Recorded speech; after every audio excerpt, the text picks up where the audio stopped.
بسم الله الرحمن الرحيم. السلام عليكم ورحمة الله وبركاته. الحمد لله رب العالمين، والصلاة والسلام على أشرف الأنبياء والمرسلين وعلى آله وأصحابه المجاهدين الطاهرين. قال الله تعالى في كتابه الكريم بعد أعوذ بالله من الشيطان الرجيم: بسم الله الرحمن الرحيم. يا أيها الإنسان ما غرك بربك الكريم الذي خلقك فسواك فعدلك في أي صورة ما شاء ركبك كلا بل تكذبون بالدين وإن عليكم لحافظين كراما كاتبين يعلمون ما تفعلون إن الأبرار لفي نعيم وإن الفجار لفي جحيم. صدق الله العظيم. Hadirin sidang salat jamaah salat subuh,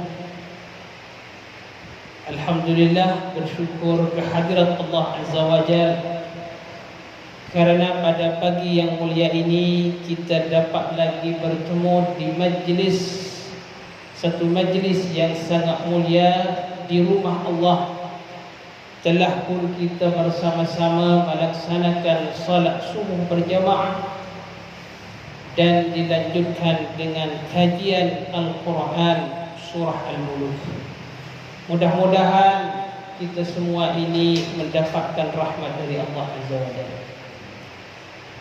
Yang kami hormati para imam, muadzin, ketua, wakil ketua, takmir, wakil takmir, sekretaris, bendahara, sesi dakwah, sesi pendidikan, kebersihan dan keamanan yang tak dapat saya sebutkan namanya satu persatu, tetapi tidak mengurangi rasa hormat kami kepada panjenengan sekalian.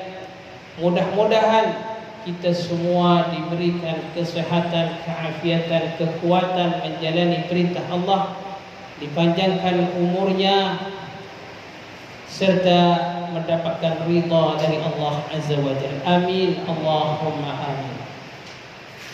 Sebelum kita lanjutkan materi ini, sebagaimana telah disebutkan oleh ketua tadi, beliau bernama siapa? Ya, Masya Allah. Okay. Bahwasanya kita bersama-sama berdoa dahulu. Berdoa terutama di majlis Allah di waktu subuh yang sangat mulia, insyaallah diijabah oleh Allah. Mendoakan para sedekah, donatur yang telah menyumbangkan untuk membangun rumah Allah yang mulia ini. Mudah-mudahan para penyumbang baik berupa tenaga, harta, pemikiran, semua yang menolong agama Allah ini, oleh Allah dimurahkan rezekinya, ditambah lagi rezekinya dengan barakah, dan tentunya mudah-mudahan menjadi orang yang baik, bertakwa kepada Allah, keturunannya menjadi anak yang saleh dan salihah. Dan yang terpenting, kita moga-moga semua tanpa terkecuali menjadi orang yang husnul khatimah, mengucapkan akhir kalimatnya dengan la ilaha illallah Muhammadur Rasulullah. Satu kisah singkat berkaitan betapa kita ini harus yakin dan pasrah kepada Allah Azza wa Jalla. Suatu kisah berkaitan Ka'bah di saat mau diserang oleh Raja Abraha yang diabadikan dalam surah Al-Fil. Sebelum Ka'bah diserang, oleh tentara-tentara bergajah. Maka Raja Abraha dengan zalimnya merampas unta-unta kepunyaannya orang Quraisy yang ada di Mekah, terutama kepunyaannya Abdul Muttalib yang merupakan datuk atau atuk daripada baginda Muhammad sallallahu alaihi wasallam. Dirampas semua unta-unta itu. Sebelum menyerang, Raja Abraha seorang raja yang zalim, namun ada bijaknya. Dia sebelum menyerang Ka'bah itu, dia panggil, dia kirim satu utusan, panggil pembuka Arab yang bernama Abdul Muttalib. Setelah dirampas unta-unta itu, dipanggil bertemu dengan beliau. Kemudian kata Raja Abraha, saya datang ke sini bukan untuk berperang, tetapi saya ingin kesepakatan. Kalau kamu mau berdamai dan kau mau menyembah sesembahanku, karena Raja Abraha ini sebelumnya dia sudah terkenal, dia membangun satu binaan yang sangat tinggi seperti Ka'bah, serupa dengan Ka'bah, tetapi tidak ada bangunan yang lebih tinggi pada waktu itu melainkan bangunan yang dibina oleh Abraha. Maka kata Abdul Muttalib, itu terserah kamu. Cuman kata Abdul Muttalib, saya minta unta-unta yang kamu rampas itu kembalikan. Itu aja. Itu saja permintaan saya. Maka heran Raja Abraha, wahai Abdul Muttalib, saya datang ke sini memang tidak untuk berperang, tetapi kamu tidak setuju. Jika kamu tidak setuju dengan permintaanku, maka akan aku hancurkan Ka'bah itu. Tetapi yang aku heran, kenapa di saat Ka'bah akan aku hancurkan, yang selalu kamu tawaf di situ beribadah, tetapi kamu tidak merasa kesal dan tidak marah dengan apa yang akan aku hancurkan sebentar nanti. Malah kamu datang dan menanyakan unta-unta itu. Itu yang saya herankan. Kenapa kamu tidak marah? Ya, saya tidak marah sama sekali pun. Saya cuma mau tanya unta itu, kembalikan. Kenapa? Karena unta-unta itulah yang menjadi bekalan hidup dalam keseharian kami, dalam keseharian saya, kata Abdul Muttalib. Akan tetapi Ka'bah ini milik Allah. Saya sedikit pun tidak khawatir akan Ka'bah. Kenapa? Karena ini punya milik Allah, yang menjaga Allah, yang menolong Allah. Kamu tidak akan mampu menghancurkan Ka'bah, karena penjaganya adalah malaikat-malaikat Allah. Jadi untuk apa saya risau? Untuk apa saya memikirkan itu? Karena yang memikirkan, yang menjaga adalah Allah. Itulah ucapan dari Abdul Muttalib. Apa pengajaran dari ini? Memang kita mesti marah dan kesal di saat agama diinjak-injak oleh mereka non-muslim.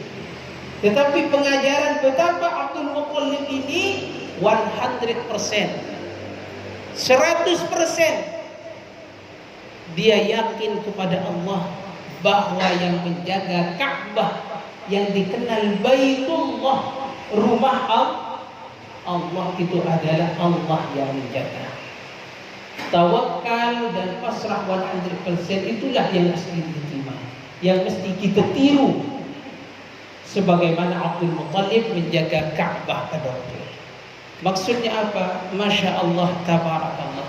Di sini bukan Ka'bah, tetapi sudah dikenal Baitullah, tetapi bukan Baitullah Ka'bah yang di Mekah. Kita sering menyebut rumah Allah, rumah di mana tempat ini beribadah kepada Allah. Banyak di antara kita bercita-cita masuk surga, sebenarnya tidak jauh, surganya dekat dengan kita. Semakin kita banyak menyumbang dan abadi amal itu, jenengan wafat, mati, amal jariyah hasanah yang mengalir. Orang dahulu bijak, ingin menjadi amal yang baik, amal jariah yang terus mengalir walaupun tidur hatta sampai mati, 3, mereka menggali sumur yang terus mata airnya diminum oleh hamba-hamba Allah setelah kematian orang yang membuat sumur. Atau yang kedua, menanam pohon-pohon yang abadi, yang kekal, yang lama tumbuhnya. Yang ketiga, ulama-ulama betapa Masya Allah terus banyak membina masjid, membangun masjid, karena beliau yakin inilah surga Allah yang terus akan mengalir sumbangan jenengan. Oleh sebab itu hadirin rahimakumullah, bersama-sama setelah ini dan seterusnya, terutama di waktu subuh, kumpulan-kumpulan kebaikan di waktu subuh, berjamaah lagi, bersolat subuh di rumah Allah, dan di waktu pagi ini mesti dibiasakan hadirin rahimahullah untuk bersedekah, terutama di masjid ataupun di mana saja. Karena hadis sudah terkenal yang artinya malaikat pagi akan mendoakan. Dia berdoa, ya Allah, tambahkan, berkahkan, berikan keberkahan kepada orang-orang sedekah yang di waktu pagi terutamanya. Ini mesti diyakini dan ditanamkan dan dijadikan kebiasaan oleh abdi. Walaupun jenengan mungkin tidak mampu sebanyak-banyaknya, letakkan kotak infak di rumahnya. Setelah 1 minggu atau 2 minggu, letakkan di masjid, rumah-rumah Allah, terutama yang masih mau dibenahi. Karena sebaliknya orang yang bakhil, malaikat akan berdoa, hancurkan hartanya orang-orang yang bakhil itu. Betapa banyak orang yang bakhil tidak akan kaya, dan betapa banyak orang yang dermawan semakin kaya karena hakikatnya itu milik Allah, dan itu oleh Allah dikembalikan kepada orang-orang yang sering gemar menginfakkan hartanya di jalan Allah. Itulah hadirin rahimakumullah, sebagai muqaddimah, mudah-mudahan menjadikan motivasi keimanan kepada kita semua. Amin, Allahumma amin. Baik, kajian pagi ini kita akan teruskan surah Al-Muluk. Surah Al-Muluk daripada ayat 6 sampai ayat 11. 6, 7, 8, 9, 10, 11, 6 ayat insyaAllah kita akan kupas tuntas pada pagi ini.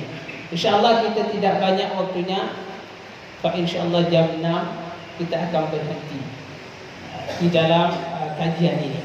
Baik, sebelum kita mulai, jenengan bersama-sama buka Al-Qurannya. Yang ada handphone juga buka handphonenya, yang ada Al-Quran di dalam handphonenya. Dan Masya Allah yang ada buku, persiapkan untuk bersama-sama mengkaji ayat-ayat Allah Subhanahu wa ta'ala. Sebelum kita mulai, bersama-sama kita baca, dan saya akan bacakan dan jenengan ikut bacaan saya. Bismillahirrahmanirrahim. Monggo. Bismillahirrahmanirrahim.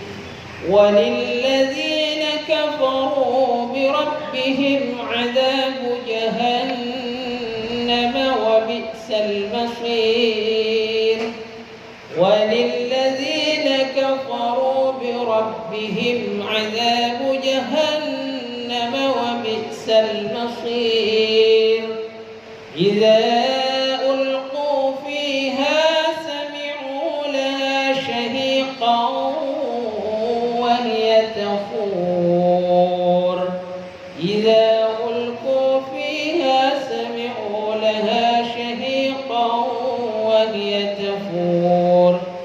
تكاد تميز من الغيظ كلما ألقي فيها فوج سألهم خزنتها ألم يأتكم نذير قالوا بلى قد جاءنا نذير فكذبوا كذبنا وقلنا ما نزل الله من شيء إن أنتم إلا في ضلال كبير وقالوا لو كنا نسمع أو نعقل ما كنا في أصحاب السعير فاعترفوا بذنبهم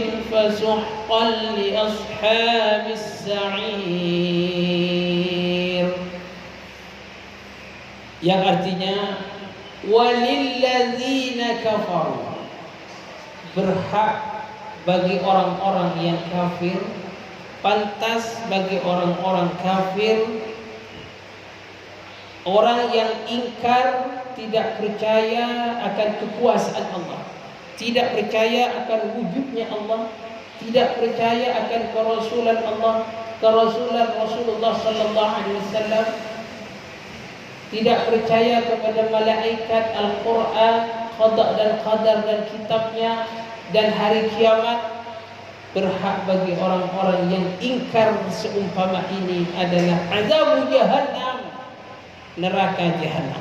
Wa bi'sal masir, itulah seburuk-buruk tempat kembali bagi mereka. Bagaimana keadaan orang kafir yang layak dengan neraka jahannam di saat dilemparkan ke neraka jahannam? Idza ulqu fiha, di saat mereka dilemparkan ke neraka jahannam, syahiqa wa hiya tafur, betapa di dalam neraka jahannam ini banyak suara-suara yang mengerikan, menjerit yang tak dapat kita bayangkan, karena mendapat siksaan-siksaan Allah disebabkan keingkaran tadi. Wa hiya tafur, yang mana neraka jahannam ini membara. Saking membaranya, takadu tamayyazu minal ghair, hampir-hampir keadaan neraka jahannam itu pecah saking marahnya. Kullama ulqiya fiha fawjun, setiap kelompok-kelompok golongan yang ingkar kepada Allah ini dilemparkan ke neraka jahannam. Sa'alahum khazanatuha, penjaga-penjaga neraka jahannam ini bertanya kepada orang-orang kafir ketika itu, alam ya'tikum nadhir, tidakkah datang dahulu di dunia pembawa peringatan, basyira wa nadhira, rasul yang membawa kabar gembira dan rasul yang membawa kabar peringatan, ancaman kepada orang-orang yang kafir.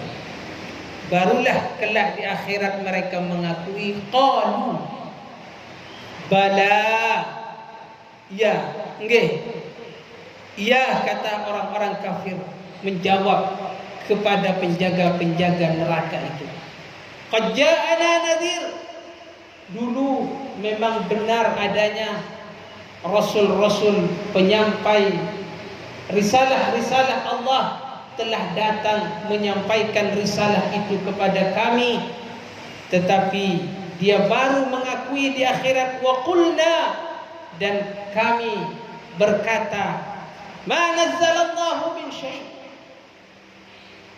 tidak menurunkan sama sekali para rasul itu, tidak menurunkan, tidak menyampaikan utusan-utusannya apa yang mau disampaikan, tidak. Itu ucapan saya dulu di dunia. Na'udzubillahi min dzalik, summa na'udzubillahi min dzalik. Barulah mereka menyesal, in antum illa fi dhalalin kabir, tidak lain mereka dalam sesat yang sangat-sangat sesat. Dari penyesalan mereka dia berkata, wa qalu law kunna nasma'u aw na'qilu ma kunna fi ashabis sa'ir, kalaulah dahulu di dunia aku mendengar dengan telinga ini, kata mereka, dan aku berfikir dengan fikiran yang Allah berikan ini, kata mereka, di akhirat, di neraka, ma kunna fi ashabis sa'ir, tentulah kami tidak menjadi penduduk neraka sa'ir. Fa'tarafu bidzambihim, mereka mengakui dosa-dosanya, tetapi fasuhqan li ashabis sa'ir, maka binasa, tidak ada guna penyesalan-penyesalan itu, tetaplah mereka menjadi penduduk neraka sa'ir. Na'udzubillah summa na'udzubillah. Mudah-mudahan kita dijauhkan dari azab neraka jahanam, dari azab neraka sa'ir, dari azab neraka jahim, dari azab neraka awal. Banyak nama-nama neraka itu. Oleh sebab itu kita selalu berdoa, Allahumma khtim lana bi husnil khatimah. Mudah-mudahan kita menjadi orang yang husnul khatimah dan dijauhkan dari su'ul khatimah, dan tentunya mudah-mudahan masukkan surganya Allah dan dijauhkan dari neraka Allah. Baik, itu terjemah arti secara ringkasnya. Baik, sekarang kita kaji bagaimana uraian maksud daripada firman Allah yang telah kita sebutkan sebentar tadi. Ada beberapa poin penting di dalam ayat Al-Muluk yang sebentar tadi kita bacakan 6 ayat. Poin yang pertama adalah Allah menyebutkan nama-nama orang kafir. Allah menggunakan bahasa orang kafir. Satu. Kedua, di dalam ayat tadi saya akan pelankan untuk memberi peluang kepada jenengan yang mencatat, karena Masya Allah tabarakallah, ilmu mesti dicatat. Karena untuk mengikat binatang-binatang mesti dengan tali, tetapi untuk mengikat ilmu mesti dengan pena atau pulpen. Kalau tidak diikat, bisa masuk ke dalam akal dan hati, tetapi akan cepat hilang karena terlalu banyak perkara masalah yang masuk sehingga bergantian hilang. Memori kita tidak cukup, mesti kita tulis. Baik, yang kedua dalam ayat ini, yang pertama sebutan orang kafir, yang kedua kisah orang kafir dalam neraka jahanam, yang ketiga pengakuan penyesalan orang kafir di dalam neraka, yang keempat pengakuan orang kafir akan kebenaran para utusan Allah Subhanahu wa ta'ala. 4 poin ini yang akan kita bahas. Baik, sebutan orang kafir baru-baru ini, sebenarnya bukan baru ini ya, sudah lama. Ada sebahagian di kalangan kita di luar sana, dia bilang tidak boleh menyebut orang kafir karena bahasa itu kata mereka ekstrim, atau bahasa-bahasa itu terlalu keras dan kasar. Tetapi sebenarnya kita mesti tahu apa kira-kira makna kafir itu.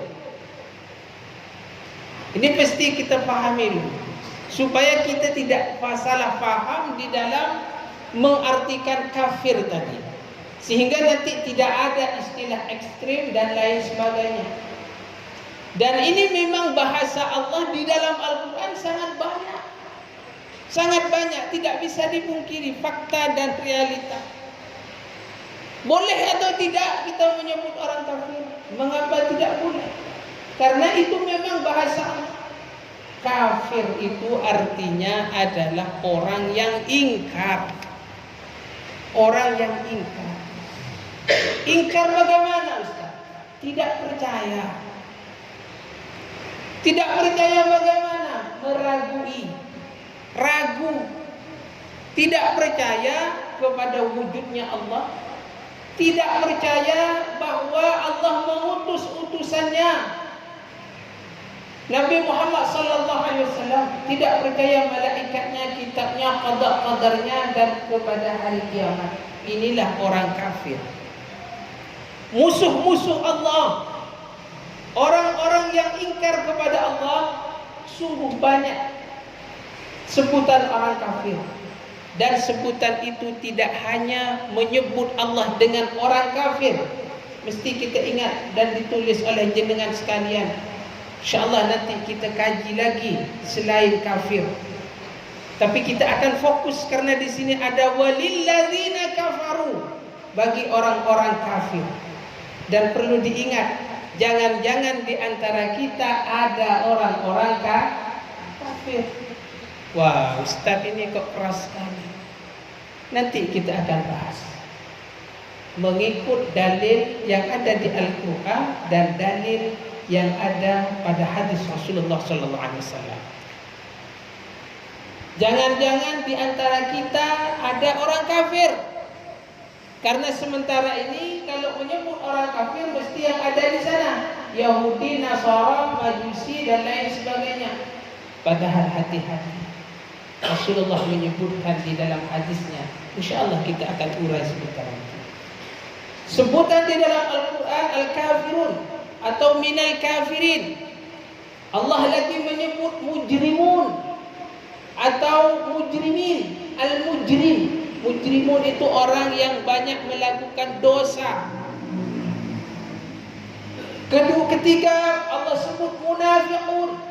Yang pertama kafirun, munafiqun, mujrimun, fasiqun, a'da'ullah. A'da'ullah itu musuh-musuh Allah, orang yang tidak percaya kepada Allah. Ada lagi zalimun, orang-orang zalim. Ada Allah sebut lagi musyrikun, orang-orang syirik. Al-kafir, Allah menyebutkan, saya ambilkan satu firman Allah yang sudah familiar sekali, yang sering dibaca oleh para imam dan para khatib, ustaz dan kiai. Surah Al-Kafirun. Katakan Muhammad, Qul ya ayyuhal kafirun la a'budu ma ta'budun wa la antum 'abiduna ma a'bud wa la ana 'abidun ma 'abadtum wa la antum 'abiduna ma a'budu lakum dinukum waliyadin. Ini dalil bahwa kita boleh menyebut mereka itu orang kafir, tetapi kita tidak boleh memvonis orang yang sudah Islam dengan sebutan ya kafir, wahai orang kafir, ya murtad, ya fasik. Itu yang tidak boleh. Tetapi kalau disebut bahasanya secara umum, wahai orang-orang kafir, maka tidak ada masalah, karena ini perintah Allah kepada Rasulullah untuk disampaikan kepada orang-orang kafir, orang-orang yang tidak percaya kepada Allah dan Rasul. Siapa? Yang sudah jelas, sudah pasti Yahudi dan Nasara, Majusi, penyembah-penyembah berhala, penyembah selain Allah, itu sudah kafir jiharan, sudah secara terang. Tetapi ada di antara kita yang kafir. Maaf, saya tidak memvonis jenengan dan teman-teman itu orang kafir. Di antara kita ada orang yang ingkar KTP penduduknya Islam, tetapi betapa banyak di luar sana dia ingkar, tidak percaya kepada Allah dan Rasulnya, tidak percaya bahwa kitab ini kitab Allah. Itu juga sebenarnya kafir. Kafir bagaimana? Dia ingkar, tidak percaya. Nanti saya bawakan faktanya lagi supaya jenengan lebih mantap. Ya, mudah-mudahan kita dijauhkan dari sifat kafir, musuh-musuh Allah. Na'udzubillahi min dzalik. Oleh sebab itu ayat ini katakan Muhammad, wahai orang-orang kafir, aku tidak akan menyembah apa yang kalian sembah, dan kalian pun tidak menyembah pada sesembahan yang telah aku sembah. Wala ana 'abidun ma'abadtum. Sekali-kali saya tidak akan menyembah sesembahan yang kalian sembah, dan kalian tidak menyembah pada sesembahan yang aku sembah. Lakum dinukum waliyadin, agamamu agamaku. Jenengan sudah masyhur juga ayat ini. Asbabun nuzulnya, sebab-sebabnya turunnya ayat ini memang kepada kafir Quraisy yang ada di Mekah. secara khusus, tetapi secara umumnya ini pengajaran kepada kita. Mereka berkata, karena melihat Islam sudah menyebar luas, maka dia minta nego, tawar-menawar kepada Rasulullah. Begini ya Rasul, begini Muhammad, 1 tahun kamu menyembah apa yang aku sembah, dan 1 tahun aku akan menyembah sesembahan kamu. Kalau bahasa kita 1 minggu aku mau menyembah, 1 minggu lagi kamu menyembah sesembahanku, kata orang-orang kafir. 1 bulan menyembah, aku akan menyembah sesembahanmu, kamu menyembah sesembahanku. 1 tahun kamu menyembah, dan aku akan menyembah apa yang kalian sembah. Maka menegaskan Allah, katakan Muhammad, la a'budu ma ta'budun. Beritahu kepada orang kafir, orang yang ingkar itu, aku tidak akan menyembah dan aku tidak akan menerima apa yang engkau tawarkan kepadaku. Itu maksud daripada sebutan-sebutan bahwasanya disebutlah orang-orang kafir di dalam Al-Qur'anul Karim. Tetapi yang menjadi masalah ini sebenarnya, kenapa kafir itu kadang menjadi sesuatu problem di saat intonasi kafir. Wah, itu kelihatannya keras kan. Di saat intonasi nada dipelankan, semoga kita dijauhkan dari sifat-sifat kafir itu. Maka tidak begitu keras dan kedengarannya tidak kasar. Walaupun sebenarnya kita sudah tahu kafir itu artinya adalah orang yang ingkar kepada Allah dan Rasul. Baik, saya sebutkan sebentar tadi, jangan-jangan di antara kita ada orang-orang kafir, orang-orang yang ingkar kepada Allah dan Rasul. Hanya KTP saja, nama, identitas, tetapi perilakunya tidak menunjukkan keislaman dan keimanan. Satu hadis an Anas bin Malik qala Rasulullah sallallahu alaihi wasallam, man taraka as-salah muta'ammidan faqad kafara jiharan. Rawahu Tabrani nomor hadis 3348 dalam kitab Al-Mu'jamul Awsat. Barang siapa yang meninggalkan salat secara sengaja, muta'ammidan, faqad kafara jiharan, maka orang-orang yang meninggalkan salat dengan sengaja, dia adalah kafir secara jelas. Betapa banyak di luar sana, saya berhusnudzon kalau di sini, masya Allah, tabarakallah, rajin dan tidak meninggalkan sholat. Sebab betapa banyak orang yang meremehkan sholat, sehingga kata Rasulullah, barang siapa yang meninggalkan sholat dengan sengaja, maka dia adalah kafir secara jelas. Ini yang dimaksud saya tadi, jangan-jangan banyak di antara kita di luar sana adalah orang kafir, tetapi kita tidak boleh memvonis mereka dengan kata-kata wahai orang kafir. Di sini nanti ada penafsiran ulama mengenai konteks hadis ini. Ini hadis yang pertama. Hadis yang kedua, an Abi Sufyan qala sami'tu Jabiran yaqulu sami'tu Nabi sallallahu alaihi wasallam yaqul inna baina ar-rajul wa baina asy-syirk wal kufr tarkus shalah. Pemisah. Kata Jabir, saya mendengar Rasulullah sallallahu alaihi wasallam bersabda, yang membedakan seseorang ini kafir atau syirik di saat mereka itu tarkus shalah. Ini Rasulullah sallallahu alaihi wasallam yang bersabda, sampai ada sebutan syirik yang memisahkan seseorang ini, seorang lelaki ataupun perempuan. Memang teksnya ar-rajul, lelaki, antara kekufuran dan syirik di saat orang ini sudah berani meninggalkan salat. Kemudian bagaimana pendapat ulama? Sayyid Sabiq berkata dalam kitab fiqihnya, Al-Ahadisul Mutaqaddimah, hadis yang telah kami sampaikan ini, yang kami sebutkan ini, zahiruha, pada teksnya yaqtadi kufra tarikis salah, hukumnya kafir bagi orang-orang yang meninggalkan salat. Wa ibahatu damihi, dan halal darahnya. Wah, ini lagi keras. Ya. Tapi ini mesti difahami. Jangan diambil pemahaman menggunakan pemahaman sendiri. Ini yang terjadi kadang-kadang, sebentar-sebentar jihad fisabilillah, perang, padahal jihad fisabilillah tidak semestinya berperang. Halal darahnya.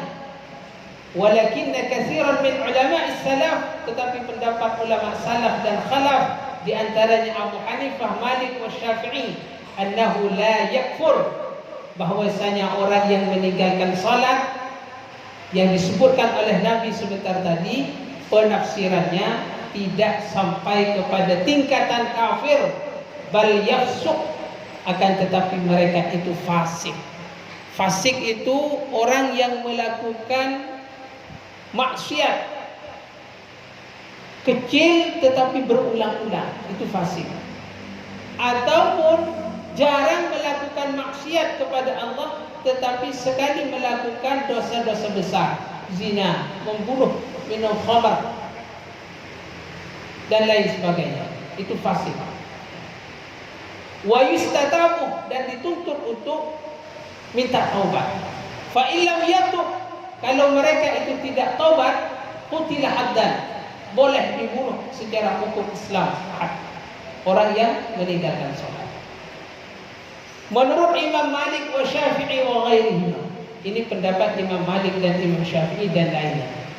Tetapi pendapat Abu Hanifah, la yaqtal, tidak wajib dibunuh orang yang meninggalkan salat, bal yu'azzab, bahkan hanya cukup ditakzir, dipukul dengan pukulan secara Islam, ketentuan Islam. Wa yuhsabu wa yahsabu, dan dipenjara hatta yusalli, hingga orang yang meninggalkan salat ini mau melakukan salat. Pendapat yang terakhir mayoritas ulama, wa hamalu ahadits at-taksir 'ala al-jahil aw al-mustahil litarki.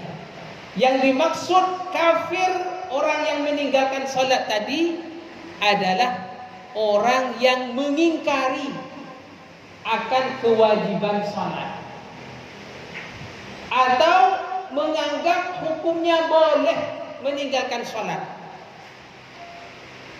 kata mereka.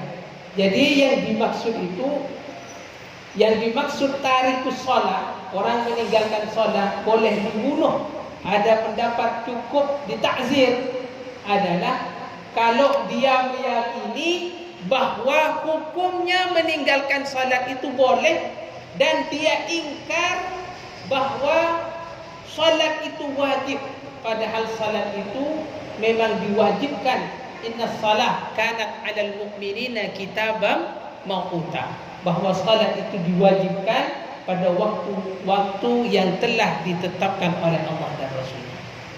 Bagaimana memahami hadis ini?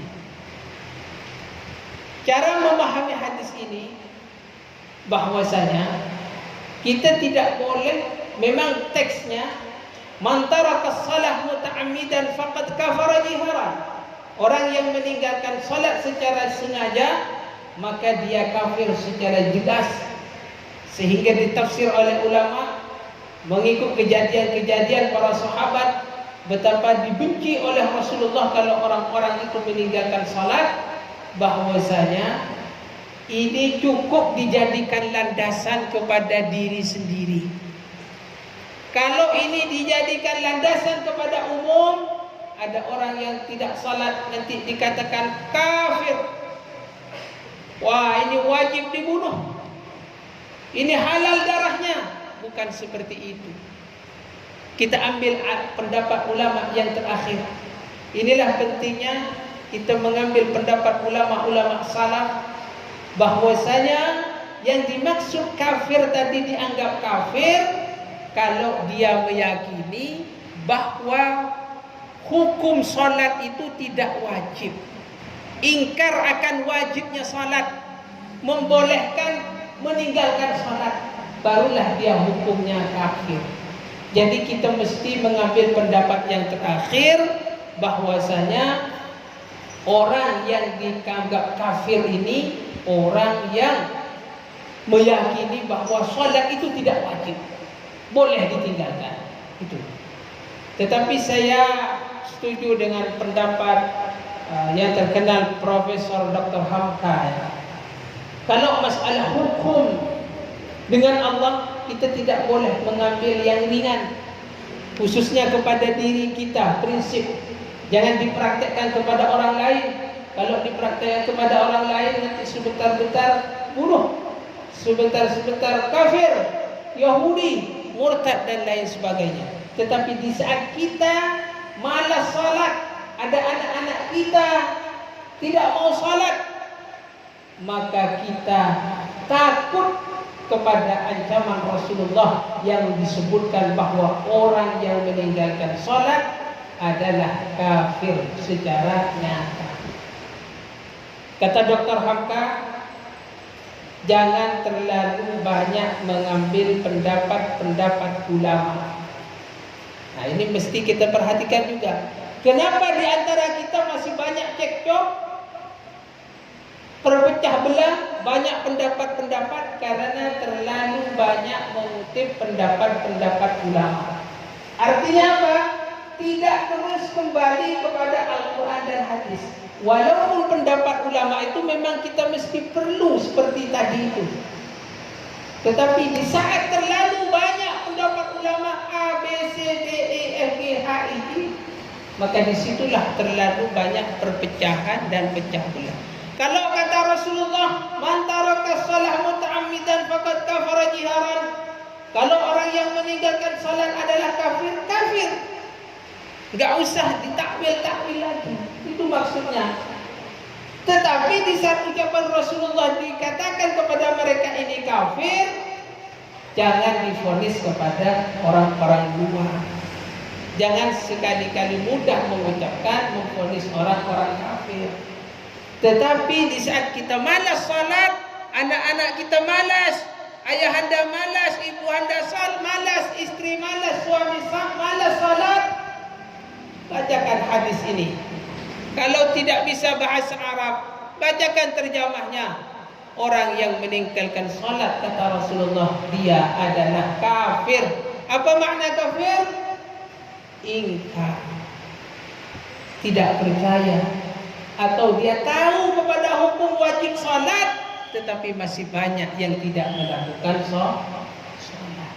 Ini maksudnya bahwasanya kita mesti tahu makna kafir itu.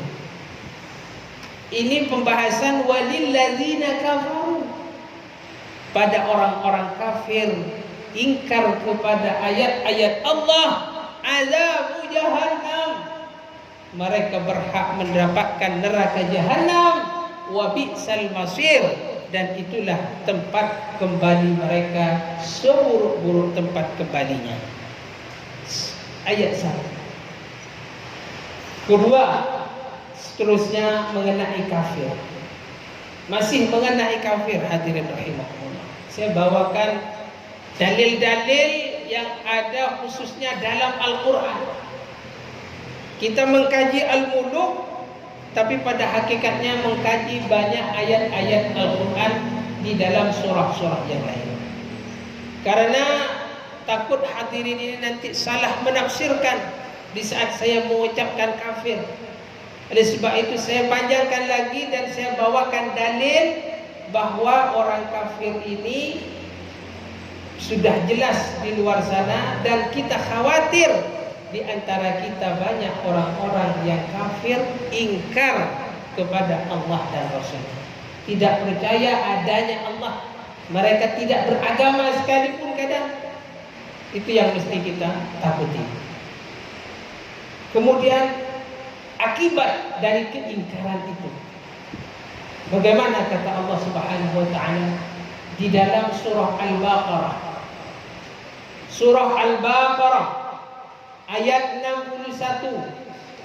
Surahnya surah kedua, juzuknya juzuk ke-1, halamannya halaman 9.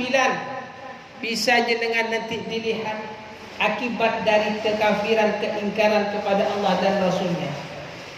Wa duribat alaihimul dhillah wal maskanah wa ba'u bighadabin min Allah bi annahum kanu yakfuruna, disebabkan mereka ingkar bi ayatillah wa yaqtuluna an-nabiyina bighairi al-haq, dzalika bima asaw wa kanu ya'tadun. Mereka ditimpakan kepada mereka yang ingkar ini azillah, kehinaan. Hina di sisi Allah, juga di dunia lagi sudah mendapat kehinaan. Wal maskanah, akibat daripada kekafiran ini, dapat kehinaan dan dapat kemiskinan.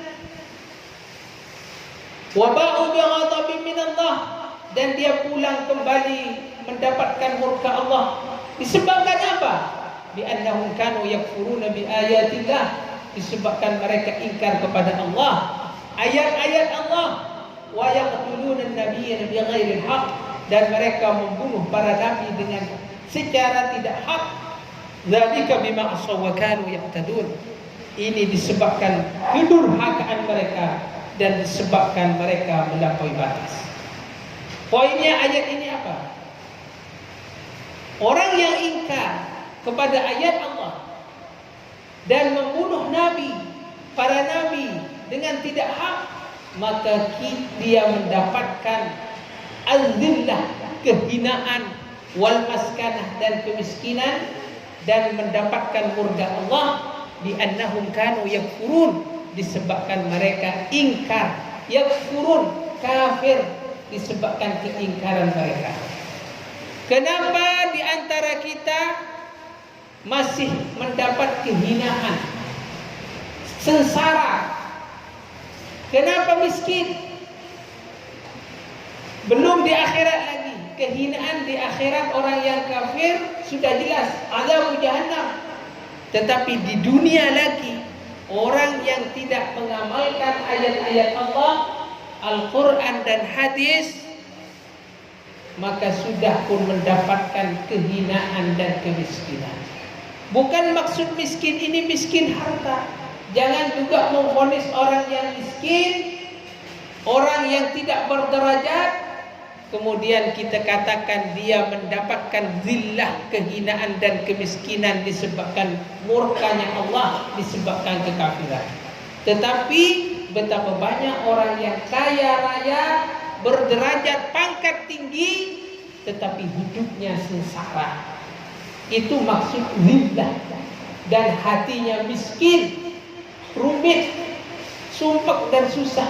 Disebabkan apa? Karena mereka tidak percaya akan kekuasaan Allah. Wa yaqtuluna an-nabiyyin, membunuh para nabi dengan tidak hak.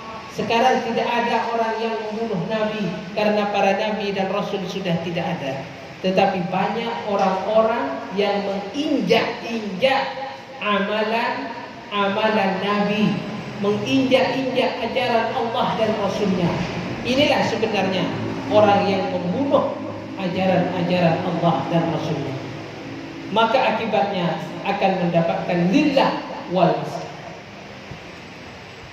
Mengenai kafir di dalam surah Al-Imran 113 ayatnya, surah ketiga, juzuk keempat, halaman 64, yang artinya lebih kurang sama dengan ayat yang pertama, tetapi dalam konteks yang berbeda. Duribat alaihimul dhillah, pada mereka orang-orang kafir akan mendapatkan kehinaan. Ainama sukifu illa bihablin minallahi wa hablin minan nas, selagi mereka tidak berpegang teguh kepada tali Allah dan hablum minan nas, tali kemanusiaan, dan mereka akan kembali dengan membawa murka Allah. Wa duribat alaihimul maskanah, mereka akan ditimpakan kemiskinan. Dzalika bi annahum kanu yakfuruna bi ayatillah, ini disebabkan mereka ingkar kepada ayat-ayat Allah Subhanahu wa taala. Wa yaqtuluna al-anbiya wa yaqtuluna al-anbiya bighairi haqq, dan mereka membunuh para nabi dengan secara tidak hak. Dzalika bima asaw wa kanu ya'tadun, ini disebabkan kemaksiatan, kedurhakaan mereka, dan disebabkan melampaui batasnya mereka. Ini ayatnya hampir sama. Jadi untuk kita dalam hidup ini tidak mendapatkan kehinaan, kemiskinan, kita mesti jaga hablum minallah, hablum minan nas. Kita beribadah kepada Allah, tetapi jangan lupa juga kita terus menjaga hubungan baik antara sesama. Baik, seterusnya keadaan mereka orang kafir, idza ulqu fiha sami'u laha shahiqa wa hiya tafur. Di dalam neraka itu mereka di saat dilemparkan banyak suara-suara yang menjerit keras, menakutkan. Hampir-hampir neraka itu pecah disebabkan murkanya neraka itu kepada orang-orang yang ingkar. Saya bawakan dalam surah Az-Zukhruf, surah Az-Zukhruf ayat 73 sampai 80. Surahnya surah ke-42, juzuk 25, halaman 495. Apa bunyinya? Innal mujrimina fi 'adzabi jahannam khalidun. Sesungguhnya orang-orang yang mujrim, orang-orang yang melakukan dosa di neraka jahanam adalah kekal. La yufattaru anhum, tidak diringankan azabnya. Wa hum fihi mublisun, dan mereka di dalam neraka berputus asa. Wa ma zalamnahum, kata Allah, aku tidak zalim kepada kalian, walakin kanu humul zalimin, tapi sebenarnya dulu kamu di dunia yang zalim kepadaku. Walakin aktsarahum lil haqqi karihun, tetapi mereka kebanyakan di dunia ini ingkar, benci. Am abramu amran fa inna mubramun, apakah aku yang melakukan tipu daya, apakah kamu dahulu? Am yahsabuna, kata Allah, apakah kamu dulu mengira anna la nasma'u sirrahum, aku tidak mendengar apa yang kamu rahasiakan, apa yang kamu bisikkan. Bala wa rusuluna ladaihim yaktubun, bahkan malaikat-malaikat Allah yang mencatat amal-amal kamu. Poinnya dalam ayat ini bahwasanya innal mujrimin, orang-orang yang melakukan dosa, mereka kekal di neraka jahanam dan tidak diringankan. Dan Allah tegaskan, wa ma zalamnahum, aku tidak zalim kepada kamu walaupun kamu sekarang berada di neraka, tetapi sebenarnya kamu dahulu yang zalim kepadaku, banyak melakukan dosa-dosa.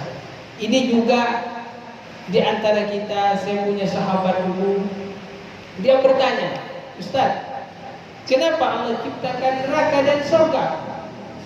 Kenapa orang yang bermaksiat dimasukkan neraka, sehingga orang yang bertakwa dimasukkan surga? Berarti Allah ini zalim. Nah, ini yang sering ditanyakan juga. Kadang dalam obrolan-obrolan kecil, kadang dalam bisikan hati kita berkata, wah, Allah ini zalim, Allah ini tidak adil.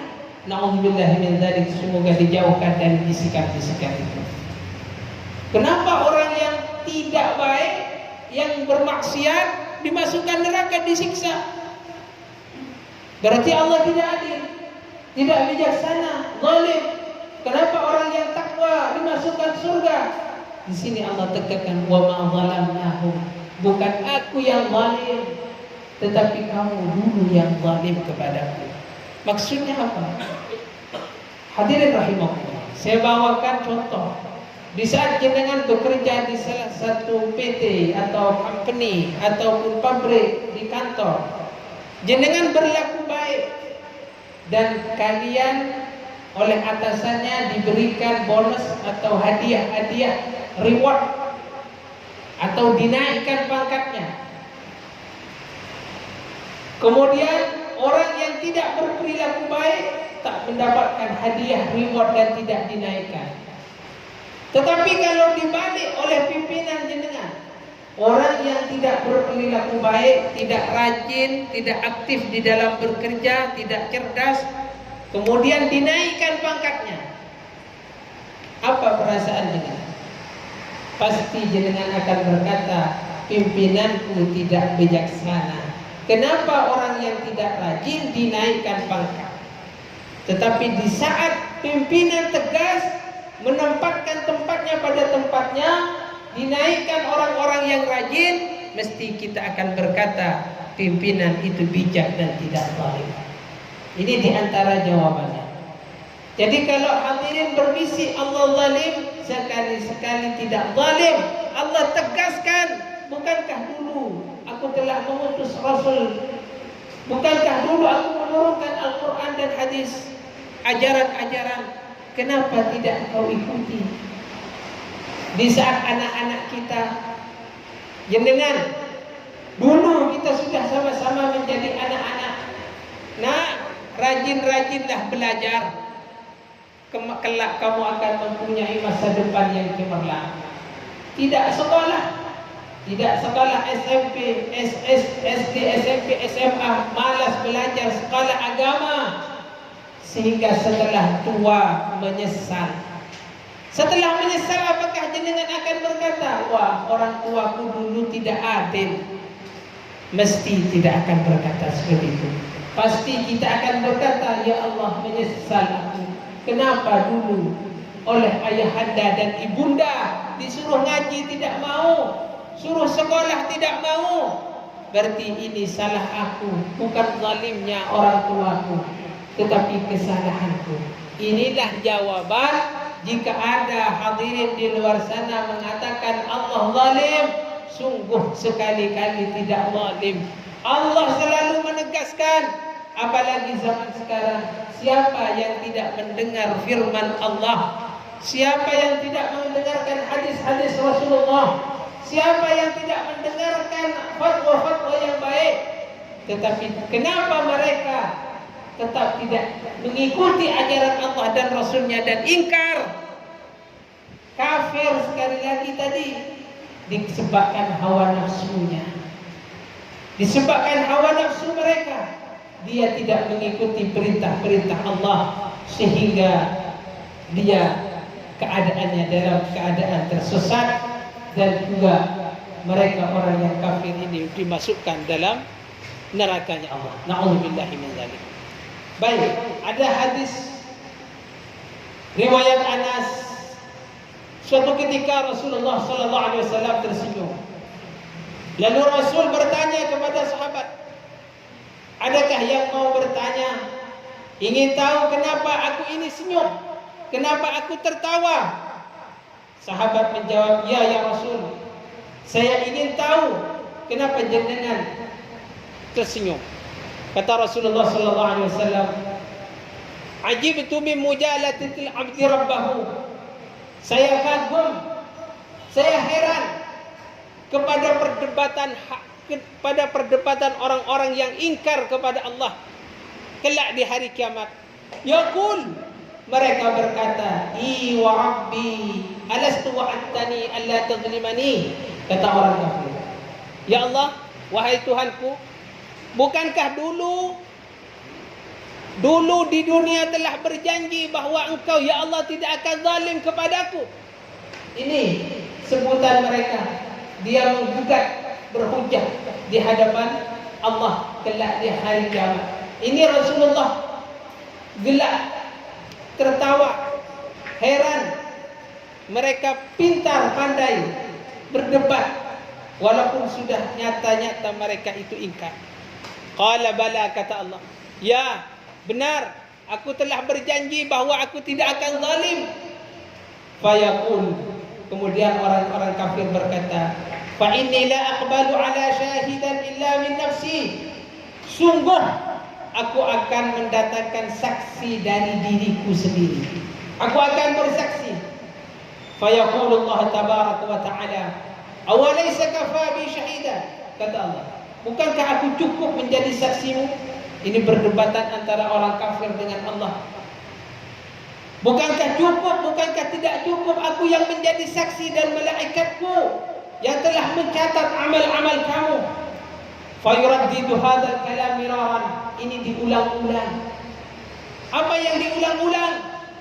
Ya Allah, bukankah dulu Engkau berjanji bahwa tidak akan menzalimiku, dan sungguh aku akan mendatangkan saksi dari diriku. Ini diulang. Kemudian setelah diulang terus, dikunci lesannya oleh Allah. Lesan yang sering berbicara ini, kadang yang iya, yang benar dikatakan batil, yang batil dikatakan benar, dikunci. Sebagaimana dalam surah Yasin sudah terkenal dibaca terus, tetapi masih jarang diamalkan. Al-yawma nakhtimu ala afwahihim, pada hari itu akan dikunci lesan ini. Wa tukallimuna aydihim, tangan yang berbicara. Wa tashhadu arjuluhum, dan yang menjadi saksi adalah kaki, bima kanu yaksibun. Dengan ayat ini sebenarnya, satu ayat ini, tidak akan berani kita korupsi, tidak akan berani mencuri, tidak akan berani mengambilkan hak orang lain, tidak akan mampu, tidak akan berani berzina, tidak akan berani dengan minum khamr, melanggar perintah-perintah Allah, tidak akan berani. Karena yang berbicara kelak di akhirat adalah tangan, dan yang menjadi saksi adalah kaki kita. Bagaimana keadaannya setelah dikunci oleh Allah? Lisan itu yang berdebat di akhirat. Wa tatakallamu arkanuhu, berbicara anggota badannya, bima kana ya'malu, dia berbicara anggota badannya dengan apa yang dikerjakan. Setelah anggota-anggota badan ini, kulit semua berbicara, fayaqul, tadi orang kafir berkata, bu'dan lakunna, menjauhlah kamu dariku, wasuhqan, dan hancurlah kamu, kuntu ujadil, aku didebat oleh kamu disebabkan dosa-dosa itu.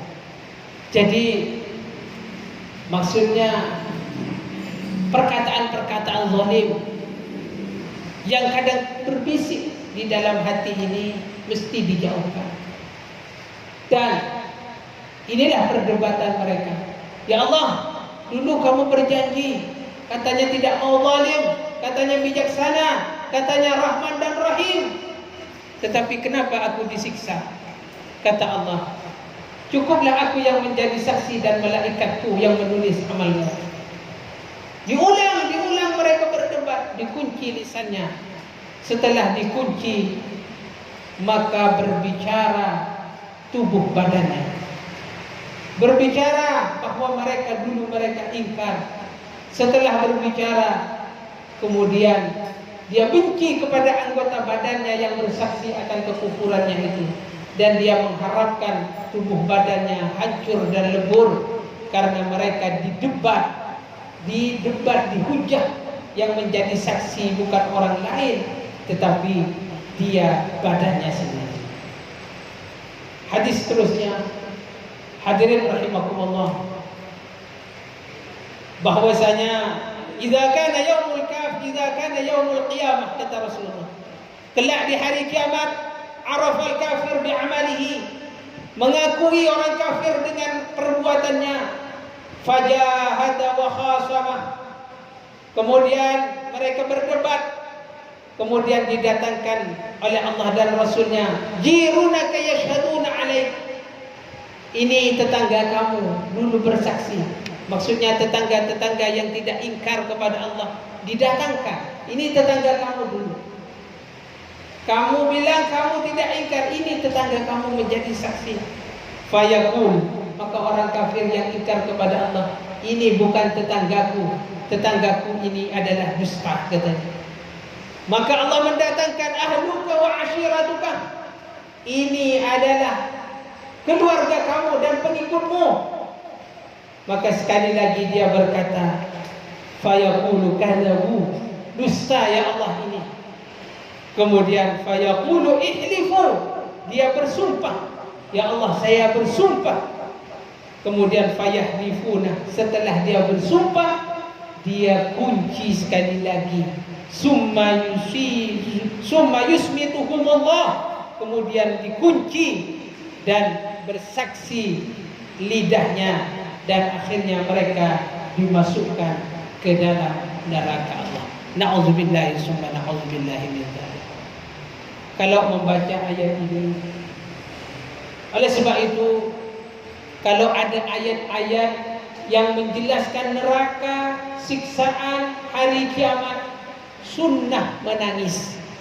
Oleh sebab itu imam-imam Haramain Mekah Madinah, para ulama-ulama yang sudah sampai ma'rifatnya kepada Allah, dia menangis di saat mengucapkan ayat-ayat, melafazkan ayat-ayat Allah azab neraka. Dan ini disunnahkan. Walaupun hadirin tidak mampu, cobalah untuk menangis. Cobalah teteskan air mata. Ingat kepada keluarga, ayah anda, anak-anak kita.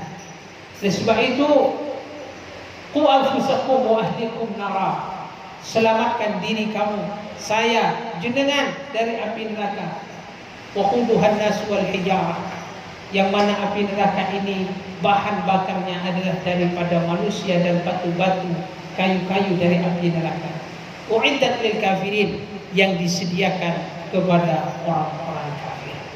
Sekali lagi, jangan mudah memvonis orang kafir, ya Yahudi, ya murtad, ya fasik, ya mujrim.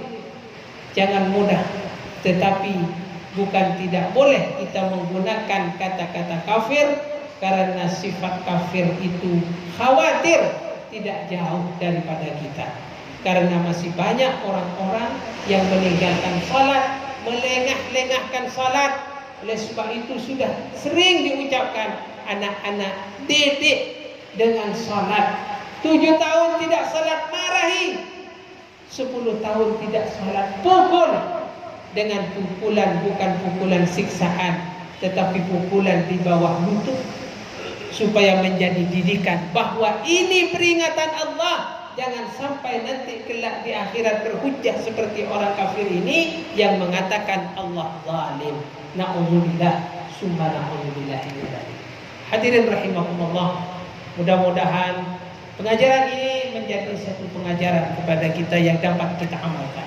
Pengajaran dari ayat yang telah kita bacakan ini, satu, apa hasil yang harus kita bawa setelah 1 jam kita membahas Al-Muluk dari surah 6 dan ayat 11.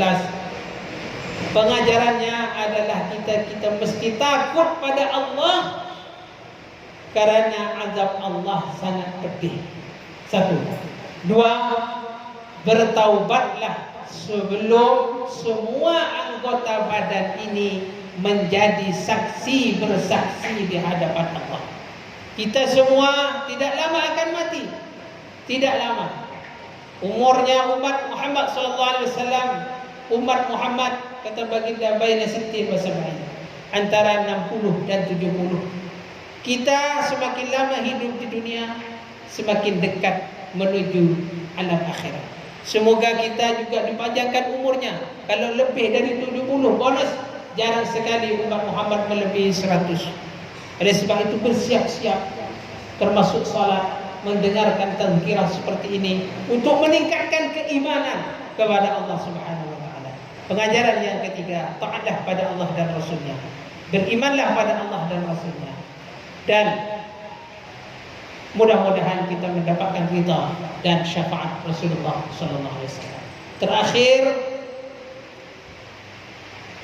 saya terima kasih kepada jenengan ya, sekali lagi, dan terutama kepada takmir dan ketua semuanya yang dapat melaksanakan program ini. Mudah-mudahan diberkati oleh Allah Subhanahu wa taala. Amin Allahumma amin. Saya akan memberikan satu tip karena saya jarang-jarang datang di sini. Siapa yang ingin sehat dan bahagia? Semua.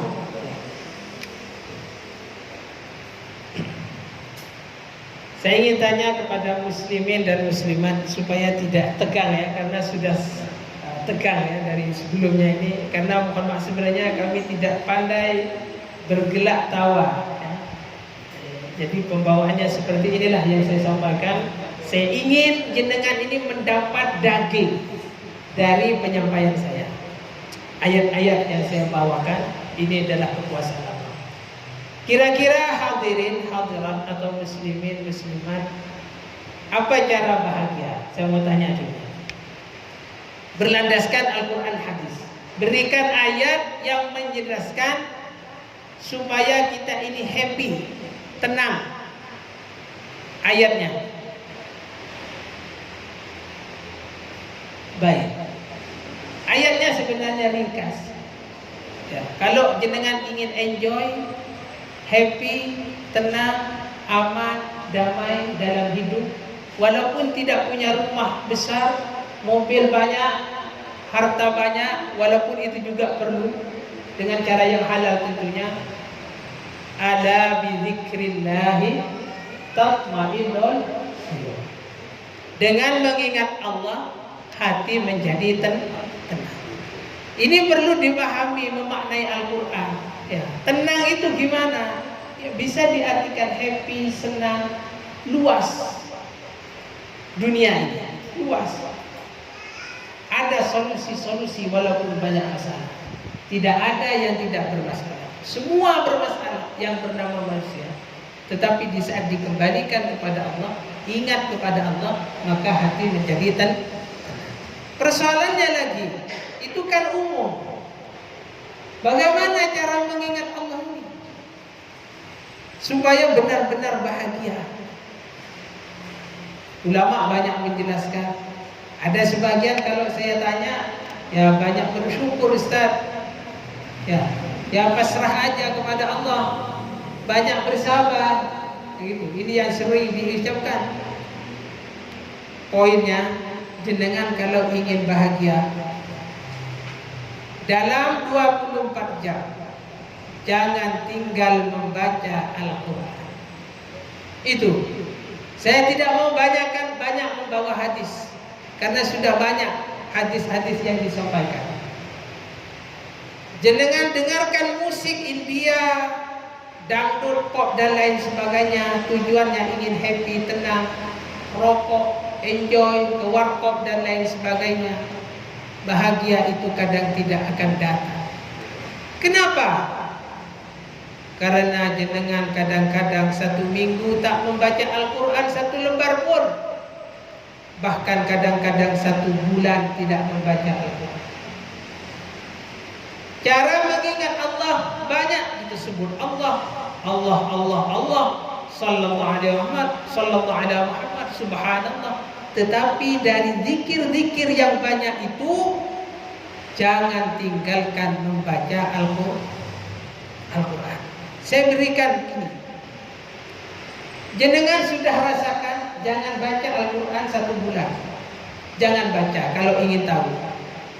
Tapi saya tidak menyuruh jenengan jangan tidak baca, supaya bisa membedakan bahagia dan tidak bahagia. Kemudian setelah satu bulan kamu baca 3 hari saja Al-Quran. 3 hari. Sebenarnya 1 hari aja sudah bisa dirasakan. Baca Al-Quran. Kalau bisa 1 hari 1 malam itu 1 juzuk, bisa kira-kira.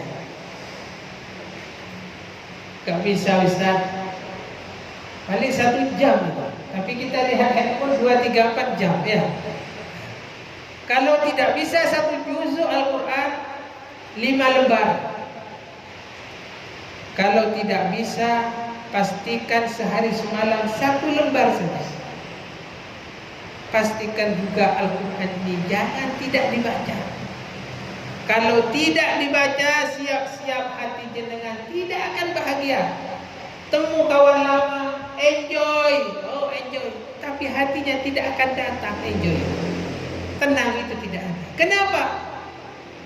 Karena Al-Quran huda wa syifa, petunjuk dan obat hati. Kenapa di luar sana banyak yang bunuh diri? Baru-baru ini juga ada pembunuhan antara polis. Saya tidak mau berbicara itu. Tetapi kenapa? Walaupun rumah itu banyak, harta banyak, karena ketenangan tidak ada. Perempuan banyak, punya istri banyak, ketenangan tidak ada. Kenapa tidak ada ketenangan? Karena tidak membaca Al-Quran. Itu pesan guru saya setelah keluar dari pondok. Setelah belajar, pastikan kamu jangan lepas dari Al-Quran. Terutama, ya dua ya. Siapa tadi yang ingin tenang dan sehat? Ya, ini cara tenang yang pertama. Plus sehat. Kalau ingin sehat, jenengan bangun sebelum subuh. Tidak ada tawaran lagi. Bangun sebelum subuh, tidur setelah zuhur. Gimana? Bangun sebelum subuh, tidur setelah zuhur. Terutama ayahandaku, ya. Saya yang hafal namanya Pak Hariri aja, Pak Hariri ya. Yang lain belum hafal, walaupun sudah ada nama-namanya. Tapi semoga semua kita bersaudara. Sepuh-sepuh ya, ibundaku, ayahandaku, kakek, nenek, adik yang sakit lutut, pastikan bangun sebelum subuh. Salat subuh berjamaah. Jangan tidur lagi sampai zuhur. Setelah zuhur baru tidur. Mau tidur sampai asar nggak apa-apa. Tidur yang baik. Tahu waktu qailulah, waktu matahari tegak 30 menit, kualitasnya seperti 10 jam. Ini diamalkan oleh orang Jepang, non muslim. Setelah bekerja dia tidur sebentar. Tidur ayam kata orang. Tapi rasakan kualitasnya seperti 10 jam. Bisa nanti bangun tengah malam. Yang tidak ingin sakit lutut, sakit pinggang, sakit kepala, migrain dan lain sebagainya, bangun sebelum subuh. Tidur setelah zuhur. Yang ingin sakit, tidurlah sebelum subuh. Tidur. Ingin sakit apa ingin sehat? Ya udah tidur. Anak saya dulu kalau saya suruh jangan naik, dia terus naik pohon kelapa, pohon pisang, pohon apa itu kelapa. Kemudian saya bilang naik terus nggak apa. Nah, baru kalau suruh naik dia turun, bahwa dia takut akan akibatnya. Jenengan kalau ingin sakit, tidurlah setelah subuh dan tidurlah setelah asar. Sakit itu. Ya, sakit. Kenapa migrain? Ya semua sakit ini dari Allah, ya dari Allah, bukan dari saya. Tapi rasakan jenengan. Kalau ingin tahu 3 hari aja, tidur ya setelah subuh tidur. Bangun nanti jam 9. Tambah asar, setelah asar tidur sampai maghrib. Salat asar dulu lah, jangan tinggalkan asar. Sampai maghrib, Allahu Akbar bangun. 3 hari aja. Rasakan. Sebagian ulama mengatakan yurisul junun, menjadikan orang itu gila. Walaupun tidak gila, sempit hidupnya. Tetapi kalau jenengan amalkan, bangun sebelum subuh, ya, apalagi 1 jam sebelum subuh. Oh, Masya Allah. Ini jarang dapat diamalkan. Ulama-ulama pilihan aja yang dapat mengamalkan. 1 jam sebelum subuh. 1 jam sebelum subuh bangun, sehat walafiat tenang. Dan sekali lagi ya, mudah-mudahan dapat mengamalkan. Kalau ingin bahagia, satu apa? Baca Al-Quran dalam sehari, jangan lupa. Kedua, kalau ingin sehat, bangun sebelum subuh, tidur setelah zuhur. Itu saja ya yang dapat kita sampaikan. Mudah-mudahan bermanfaat dan terus dapat berkah dari Allah. Ini yang dapat kita bahas mengenai kafirun dan fakta-fakta mengenai mujrimun, munafiqun, fasiqun dan musyrikun. Insyaallah jika ada kesempatan pada kesempatan yang Allah berikan pada waktu-waktu yang lain. Insyaallah. Kita tutup dengan doa kafarat bersama-sama. Subhanakallahumma wa bihamdika asyhadu an la ilaha illa anta astaghfiruka wa atubu ilaik. Subhanakallahumma wa bihamdika asyhadu an la ilaha illa anta astaghfiruka wa atubu ilaik. Subhanakallahumma wa bihamdika asyhadu an la ilaha illa anta astaghfiruka wa atubu ilaik. Mohon maaf jika ada salah hilaf. Akhirul kalam. Assalamualaikum warahmatullahi wabarakatuh.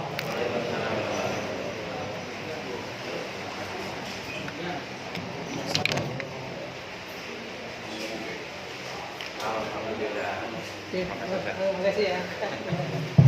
Mohon waktunya sudah ada yang lupa disampaikan bahwa pengeluaran hari Selasa tanggal 30 Agustus tahun 2002